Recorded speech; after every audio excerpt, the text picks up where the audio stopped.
What's up guys, my name is Connor King with Resolute Capital. In today's video, we're going to be discussing Apple, the most valuable company in the world, and their plans to be net cash neutral over time. Let's get into it. If you're excited about this video, please give it a thumbs up and subscribe to our channel where we post 2 videos every week. So right now, Apple is the most valuable company in the world, and believe it or not, they have a big problem that most companies would love to have. They have no clue what to do with all of their cash that they have on hand, because since they're so successful, they just compile so much money. It slowly builds and they just don't have an immediate use for it. So this actually poses a big problem for them. And so that is why in this video, I'm going to be telling you why Apple is trying to become net cash neutral over time. So what this means is that, first off, it doesn't sound like what it means. They're not wanting to get rid of all their cash. Basically, they're wanting their total amount of debt they have to be equal to the total amount of cash they have. And why this is good for them is because it will reduce the amount of cash that they have on hand and have to pay taxes on, and then get pressure from shareholders to decide what to do with. Also, when I first learned about this, it confused me a little bit, but it makes perfect sense, because basically the way Apple funds their whole company is with debt. They don't use really any of their money to fund their company unless it's paying off debt. As long as they have enough cash to pay off all their debts, then they're perfectly even, and then they will have already decided what to do with the rest of their cash once they get to this point that each year it'll be very easy for them. They won't have to make any decisions involving what to do with their cash, and they'll basically just break even each year with paying off all their debt, and then starting fresh the next year with having the same amount of debt and eventually the same amount of cash. And so it'll make things a lot more simple for them. Definitely one of the biggest things Apple will do with their cash is paying it back to shareholders in the form of dividends or either stock buybacks.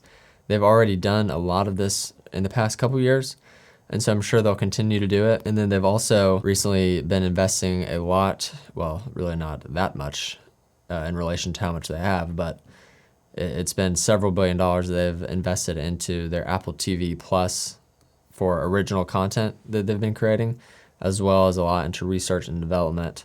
So those are some of their 2 biggest categories that they do spend their cash on. I think it was only maybe between 10 and $20 billion that they did last year, and they still have $193 billion in cash in hand at the end of Q3 in 2020.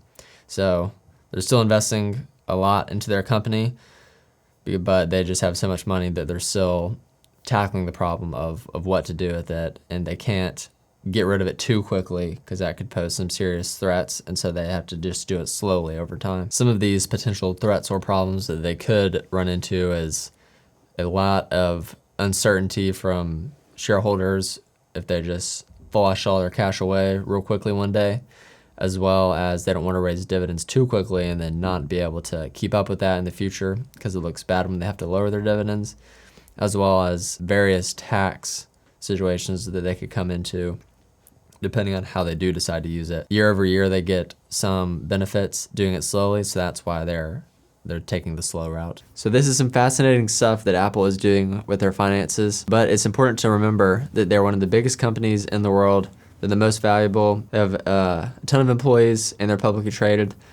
And so just remember that their financial practices will probably look a lot different from the financial practices of most companies, especially small private businesses. It's definitely not just a great idea to go out and mimic everything they do, because what works for them probably won't work for you.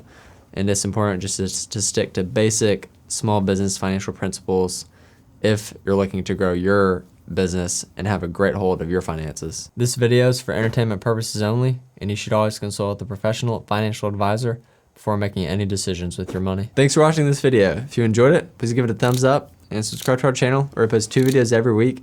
And leave any questions you have down below or comments, and we'll get back to you. See you next time.